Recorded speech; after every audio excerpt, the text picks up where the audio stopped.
복싱 헬스를 배운 후 연습을 한다며 내 팔과 옆구리 부분을 수차례 강타하였고 침대에 눕혀서 밟았다.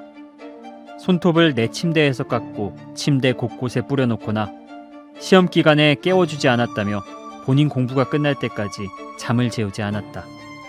다른 친구가 공부에 방해된다며 피해 다니자 책상에 머리를 300번 부딪히게 하는 등의 행위를 했다.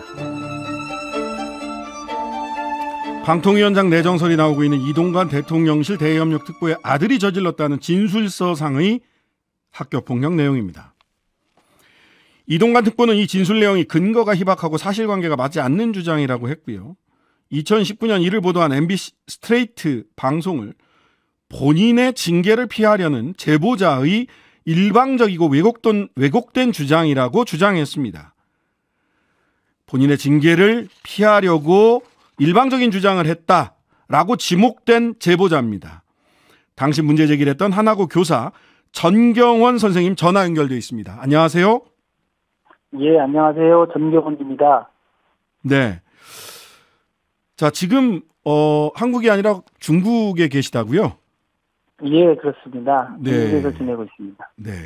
자, 맨 처음 이 문제를 제보하시게 된 분이 이 전경원 선생님이시죠? 그 경위를 좀 예. 말씀해 주시겠어요? 예, 2010년에 하나고등학교가 개교를 했는데요. 개교한 이래로 고위공직자 자제들의 학교 내 문제가 연이어 발생을 했고요.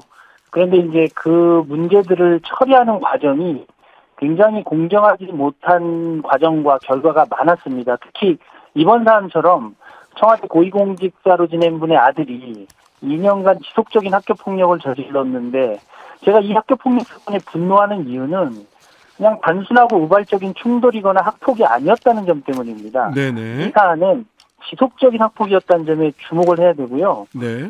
그 학폭에 시달리던 피해 학생들이 고등학교 1학년이던 그 2011년에 이미 학교폭력으로 학교에 신고를 했었습니다. 네. 그런데도 불구하고 2012년 고등학교 2학년이 되어서도 이 문제가 세상에 알려질 때까지 아무런 조치나 징계가 없었어요. 그래서 이때 피해 학생들은 뭘 느꼈을지 아마도 학교에 신고를 해도 우리를 도와줄 사람은 아무도 없었다는 절망감이 분명히 있었을 거고 이 피해 학생들 부모님도 얼마나 좌절했을지 생각해보면 좀 답답하고요. 그렇게 학교 폭력을 당하면서 고등학교 2학년이 된 겁니다. 네. 이 아이들이 만약에 내 아이라고 생각해보면 정말 아무 잘못도 없이 학교만 가면 학교 폭력을 당하고 있다고 생각하면 어떨까요? 이게 용서가 될 수 있는 사안이 아니거든요. 네. 사회가 이게 될까요?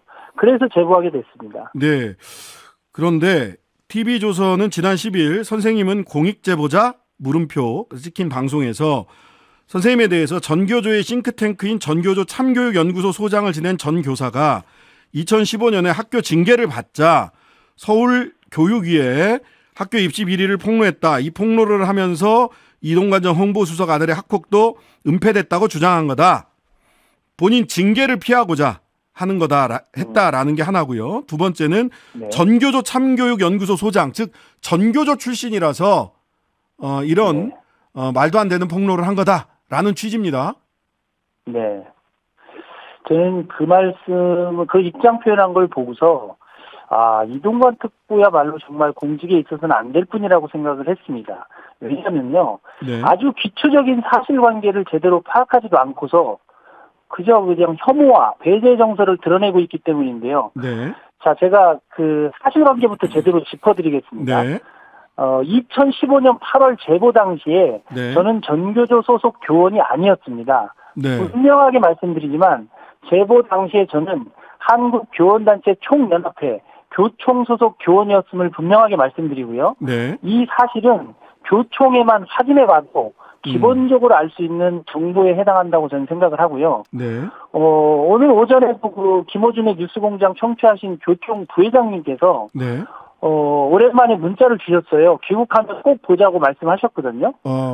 그러면 제가 교총에 가입한 교사면 그 제보의 내용을 믿어야 하고 전교조 소속 교사면 믿어서는 안 되나요? 네. 이게 무슨 초등학생보다도 못한 논리고 네. 학교폭력을 고발하는데 왜 고발하는 사람이 어떤 교원단체 소속인지가 문제가 왜 될까요? 네. 또 하나 사실관계 바로 잡아드리면요. 네. 제가 받은 징계는 공익 제보를 한 시점이 2015년 8월 26일이었고요. 예. 국정감사도 그해 9월에서 10월에 있었고요. 예. 저에 대한 보복 징계는 그로부터 1년이 지난 시점인 2016년 10월 31일자로 제가 해임 처분의 보복 징계를 받았던 거고요. 그러면 앞뒤가 바뀌었네요. 징계를 받자 그렇죠. 폭로했다가 아니라 네. 오히려 공익 제보를 한 이후에 1년 정도 더 지난 뒤에 징계를 받은 거네요. 그렇습니다. 그래서 오. 징계를 받아서 공익 제보를 한 것이 아니고 공익 제보를 했다는 이유로 1년도 더 지난 시점에 보복 징계를 당한 것이 사실이고요. 네. 물론 그것도 징계가 부당하고 위법하다는 이유로 다시 제가 하나고에 복직을 할 수 있었던 거고요. 네네. 그런데 이런 정도의 기본적인 사실도 확인 안 하고 이렇게 입장 표명을 하는 정도의 수준에 계신 분이 과연 한 나라의 방송과 통신의 자유를 신장시키고 민주주의를 지키는 최후의 보루인 그 자리에 가신다는 것이 과연 우리나라의 국격이 도대체 어디로 가는지 저는 알 수가 없고요.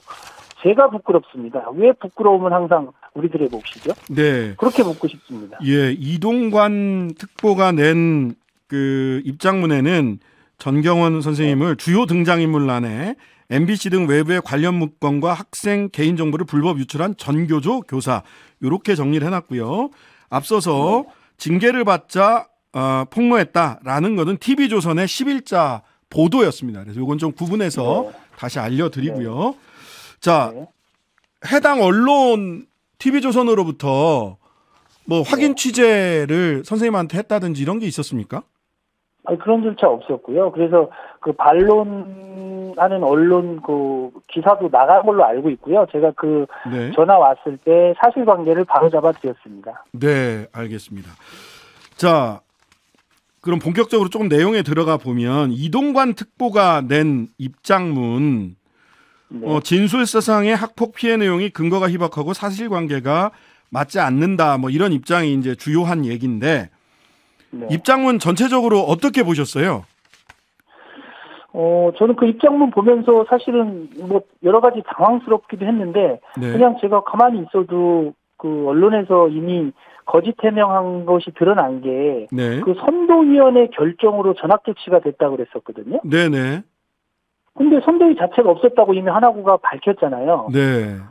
네, 그랬더니 뭐 어떻게 또 찾아낸 자료가 뭐 서울시 의회에서 당시 뭐 교장이 그런 발언을 했다라고 그랬는데 그런 발언을 교장이 잘못 알고 발언했을 수도 있는데 전혀 선도위원회조차도 열리지 않았는데 거기서 무슨 전학 결정을 할 것이며 네. 그건 말이 앞뒤가 안 되는 얘기였거든요. 자, 그것도 하나 여쭤볼게요. 또 하나는 예. 네네. 맞아 말씀하시죠. 네, 즉시 사과했다는 조항을 두고서 해석을 되게 좀 황당하게 하는데 네. 그 즉시 사과라는 말은 우발적이고 충돌이 있었을 때 학생 간에 그러니까 가해 학생이 피해 학생에게 즉시 사과한다는 맥락에서 자체 담임 종결할 수 있다는 얘기지 이 사안은 우발적으로 일어난 학교 폭력 사안이 아니라 2년간 지속적으로 일어난 사안이거든요. 네. 근데 무슨 이 사안에 즉시 사과 그 가해 학생이 사과한 것은 이것이 교내 공론화가 되고 학폭위를 열어야 한다고 하는 시점에 사과한 거지 네. 즉시 사과에 해당되지 않는 사례입니다. 이 사례는. 네. 자, 선도위가요. 만약 선도위가 전학을 결정할 수 있는 곳입니까? 그것도 결정할 수 없는 곳입니다. 선도위 규정에는 예. 전학 처분을 할 수 없는 것으로 되어 있는데 우선 선도위 자체가 열리지 않았는데 선도위 처분에 우리는 따랐을 뿐이다라고 얘기하는 것은 사실에 위배된 말이죠. 그러니까 제가 아는 바로는 선도위는 학교폭력 이외의 사건만을 다룰 수 있는 곳이고 전학을 결정할 수 있는 곳도 아닌데다가 열리지도 않았다. 네. 그러면은 네. 세 가지가 연속해서 어떤 전제도 지금 충족되지가 않거든요. 예, 그런 상황입니다. 예. 자, 그 다음에 그 소위 피해 학생, 더 이상 피해 학생으로 부르지 말아달라는 이 피해 학생이 입장문이라는 것을 언론에 보냈습니다. 네. 그러니까 두 가지 측면을 여쭤봐야 될 것 같은데요. 하나는 진술서 내가 쓴 거 맞다. 그런데 다소 편한 마음으로 작성한 거라서 네. 과장되거나 왜곡됐다. 그다음에 시간적으로 멀리 떨어져 있어서 이 사건이 1학년 초반에 있었는데 내가 이 진술서 쓴 거는 2학년 4월, 5월경이라서 내가 당한 학폭 피해인지 다른 사람이 당한 학폭 피해인지 혼동이 왔다. 그래서 이 진술서 내용 믿을 수 없다. 다소 과장되거나 왜곡됐다. 이렇게 얘기하거든요. 이거 이제 네. 피해 학생이라고 더 이상 불리고 싶어 하지 않는 피해 학생이 얘기한 거라서 진술서 내용 믿을 수 있는 건가? 왜 이 학생은 이렇게 얘기를 했을까? 라는 질문입니다. 그 진술서상 2명의 학생이 진술서를 썼어요. 네. 그리고 이 2명의 학생이 쓴 진술서에 등장하는 피해 학생 이름만 4명이 나옵니다. 네. 그러면 4명 가운데 지금 한 학생은 화해를 하고 그 당시에 이미 사과를 받았고 뭐 서로 화해했다 이렇게 얘기를 하고 있어요. 네네. 그러면 나머지 3명의 학생과 그 피해 학생들의 학부모님들은 어떤 입장이길래 지금 침묵하고 아무런 대응을 하지 않고 있을까요? 만약에 그분들도 네. 화해를 했고 용서를 했고 서로 합의를 했다면 같이 합의했다고 하지 않을까요? 네. 그리고 피해 학생이 그 4명의 학생에 불과하다고 생각하면 안 되는 게요. 그 학생이 쓴 피해 진술서에 보면요. 네. 이런 대목이 나옵니다. 제가 잠깐 그 부분 읽어드리면요. 네. 최근에는 친구들이 사태의 심각성을 깨닫고 사전에 충돌을 방지해주고 있습니다. 피해자 입장에서 가장 득이 될 만한 처벌 강도를 통해 처리해 주셨으면 좋겠습니다. 네. 심각하게 몇 번 가해자에게 힘들다고 얘기했고 이런 표현이 나오는데 이때 이 4명 외에도 이 학생, 가해 학생과 만나지 않게 동선이 만나면 또 괴롭힘을 당할 테니까 이 학생을 보호해주기 위해서 같이 그때 노력했던 이 친구들은 피해자가 아닐까요? 그리고 저는 저도 피해자라고 생각해요. 네네. 제가 나중에 이 사실을 알았을 때 아니 그럼 학교가 이 학폭 피해 학생들이 호소하고 있는데 2년 가깝게 아무런 개념도 하지 못하고 교사가 학생들을 보호하지 못했는데 그거에 대한 죄책감과 자괴감은 이 교사가 왜 그걸 느껴야 되고 왜 그런 피해를 받아야 되는지 저는 사실 모르겠거든요. 네. 그 다음에 두 번째로 여쭙고 싶은 것은 입장문 소위 더 이상 피해 학생으로 불리지 않았으면 좋겠다라고 하면서 화해했다는 이분이 진술서를 작성한 다른 학생 비군과 같이 선생님들께 찾아가 우리는 전학을 원치 않는다. 의사를 다시 확인해달라고 하지 않았느냐. 전학을 막아달라는 취지로 읍소했다. 그런데 선생님들은 피해 학생이라는 저희를 불러 의사를 확인하는 절차를 거치지 않았음에도 불구하고 왜 그런 일을 당하고도 숨기려고만 하냐며 결정을 바꿀 수 없다고 하셨다. 즉 이 얘기의 취지는 피해 학생들의 의사에 반해서 선생님들이 일방적으로 이동관 씨 아들을 전학 조치했다라는 주장, 그런 취지로 읽히거든요. 선생님들이 피해 학생들의 의지에 반해서 일 처리를 했다. 이런 입장에 대해서는 어떤 말씀 주시겠습니까?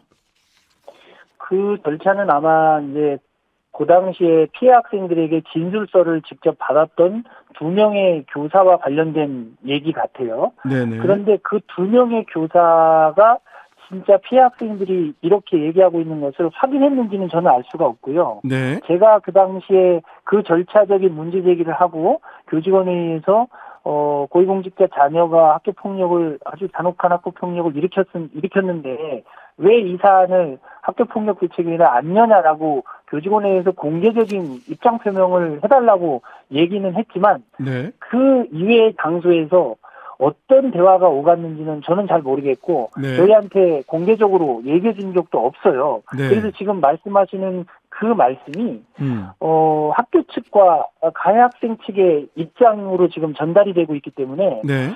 저는 그 사실에 대해서 정확하게 알 수 없기 때문에 물론 그 학생들이 본인은 피해자가 아니니까 거기서 빼달라라고 얘기했다는 부분은 그건 존중해야 되는 게 맞다고 봐요. 네. 그러나 학교 측이 그 부분에 대해서 공개적이고 투명하게 어떻게 처리가 됐고 학생들이 어떤 요구를 했는지를 그 당시에 명확하게 알려주지 않았기 때문에 그것은 저는 잘 모르는 부분입니다. 네네.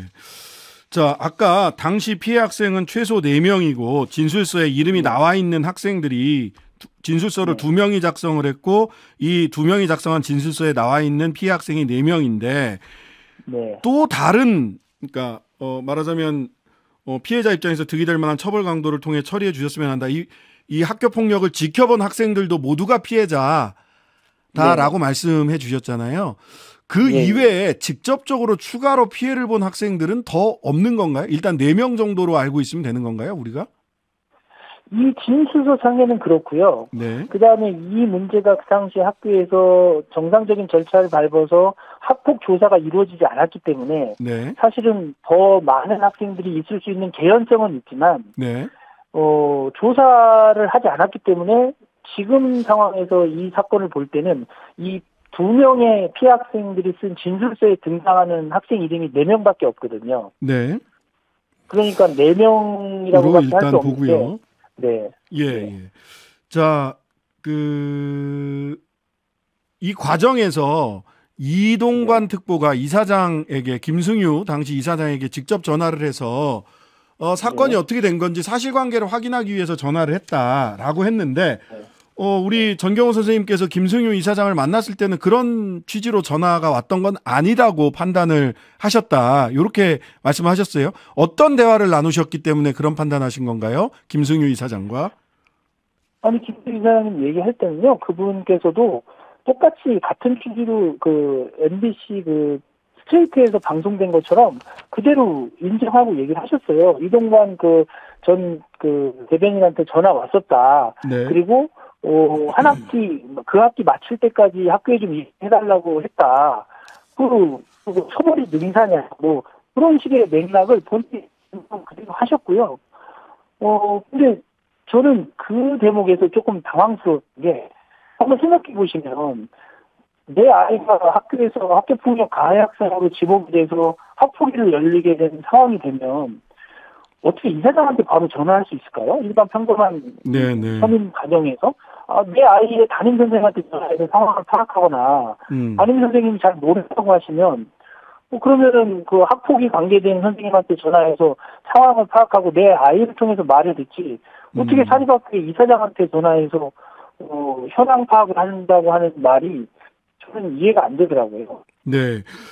자, 당시에 그 젊은 교사 2분이 문제 제기를 했고 우리 전경원 선생님께서 사회적으로 의혹을 제기하는 공익 제보를 하셨는데 당시 학교 교사들이나 학생들 분위기는 어땠습니까?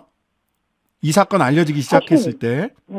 저도 그 2명의 후배 교사분들이 그 사안을 가지고 2명의 피해 학생 진술을 가지고 왔을 때까지도 학교에서 그런 일이 일어나고 있었던 사실을 몰랐어요, 사실은. 네. 그런데 이제 그 피해 학생들 진술서를 보고서 이거는 엄청난 사건이고 이렇게 2년 동안 아이들이 학교에다가 이걸 신고했는데도 묵살이 되고 아무런 조치가 취해지지 않고 있다가 2년간 이렇게 피해를 당했다는 건 심각한 거 아니냐. 네. 그래서 이거 지금 어디서 이 진술서를 구한 거냐 그랬더니 실제 가르치고 있던 학생들 동아리 지도교사이기도 했고 수업에도 아마 가르쳤던 걸로 알고 있는데 그 학생들한테 직접 받은 자필 진술서라고 하는 거예요. 네. 그럼 학생들이 이거 가지고 거짓말 할 리는 없잖아요. 네.